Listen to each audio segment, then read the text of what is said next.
Good afternoon. I'm Nikki Stumpf, and for this last discussion, I chose to tackle the first question around the bioecological model. How can it be used in the Christian faith to reach out to the world? Are there any areas that deserve more attention? If so, and why? And what are some illustrations in terms of its importance in the lives of children and families? So I first went to the text and looked at what Patricia Miller had to say.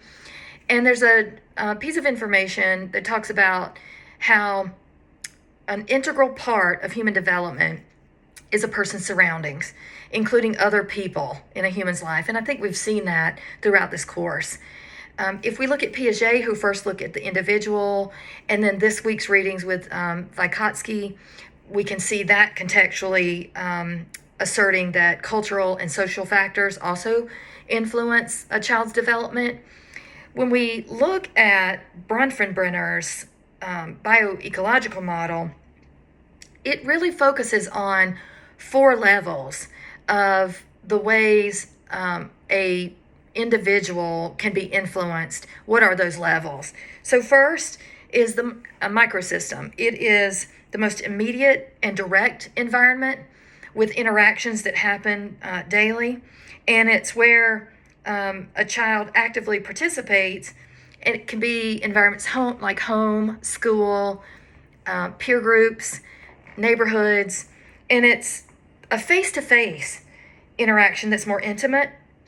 And we think about these constructs as areas where the child develops a sense of either secure or insecure attachment. We also know that it's where they receive nurturing or they don't. And so it's where emotional regulation starts, the levels of resilience, or whether they don't get those coping skills. And so the Christian mission to me can be most impactful at this most intimate level. And it's because it's where children first learn or don't learn about love. And that is the very foundation of the Christian mission. So since we can think about the way overlapping happens and the way that individuals are influenced in these microsystems, I wanted to take a look at a couple of studies to kind of validate the assertion. So I looked at a longitudinal examination, and it was focused on family factors that influence a child's faith. Conducted by Goodman and Dyer in 2020, they used Bronfenbrenner's PPCT model, and they did find that proximity relative to the family unit's religious practices does affect faith, and that a parent's religiousness has a positive impact on transmission and development of adolescent faith. So we can see from that study in 2020 a statistical significance in how the Christian mission can flourish and the support of the way that it interacts with the microsystems, the direct impact in a child's development. So the second level is categorized as a mesosystem, and it's if you think about each microsystem and how they connect, that is what forms the mesosystem. So how are those experiences in one microsystem relative to another? And so I chose to think about the quality of communication between church and family, active engagement between church and family, and how those two are very important in terms of linkage with Christian mission and outreach. So the church's involvement in schools and neighborhoods can reinforce the positive views on Christianity and sharing the gospel. One of the things that used to happen when I attended youth group is we would go out into the community and visit with families. We were really trying to promote greater attendance in youth group. And so I just think of that as a simple way that the Christian mission can use this bioecological model as a way to share the Word of God and possibly enhance the ways that development is or isn't happening in the home or in school. I also looked at a 2003 study by Rigneris and Elder, which examined high and low risk settings and whether religious influence affected academic success. And so they reference historical studies, and they say that there's already been a link proven between neighborhood poverty and diminishing academic achievement and GPA and higher education opportunities. So this research really endeavored to determine whether involvement in organized religion makes a positive difference in the lives of youth. And they specifically focused on impoverished neighborhoods.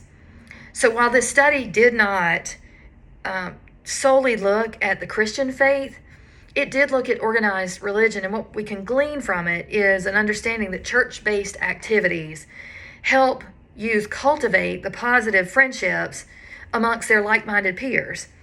It promotes and supports values around excelling academically. And so the Christian mission can accelerate academic improvement in this way. What I also found interesting is that the study also showed that the activity of attending church, aside from the positive values that it can instill otherwise, that it lends itself to more productive outcomes just by the routine and practice of attending church on a regular basis. And so that routine, that practice of youth group or regular church service is conducive to providing the tools needed for other areas of life, including academic success. So then we take a look at the third layer. It's called the exosystem. It's a step out, a broader societal context that is indirect in terms of how it affects a child's development. So think of it as processes that take place in two or more settings, not just the interaction between one microsystem to the other. And so I looked at, I thought about children that are in high crime neighborhoods or children with lower socioeconomic environments, because that impacts healthcare, for example. And what would that mean as far as exosystem influence and how the Christian mission can support that particular level? So churches can organize community groups, build social networks in those communities, and provide safe havens for security. We see that happening with shelters for women and children, for example, in homes, abusive homes, or we see that in substance abuse types of recovery programs that are happening within churches. And we can think about how that support, even if it's not directly impacting the child's development, it's influencing what happens in the home, which we do know directly impacts a child's development. So in this particular study, occurring in 2018, there was a doctor, her name's Mary Lashley, and she looked at whether faith-based recovery programs for substance abuse could impact addiction treatment outcomes. And I wanted to look at this because I thought, well, if there's faith-based initiatives compared to, say, more secular initiatives, how can we look at that and look at statistical relevance around affecting this exosystem layer? And she did see where faith-based programs yielded statistically significant improvements in things like self-esteem, depression, physical activity, less recidivism as it pertains to recovery. So those substance abuse programs that are helping facilitate more positive interactions in the home through a Christian faith-based initiative are working. Churches that support these initiatives can combat poverty in those ways, crime, addiction that we saw in the study, and other ways that have that indirect impact on contributing to the development of the child.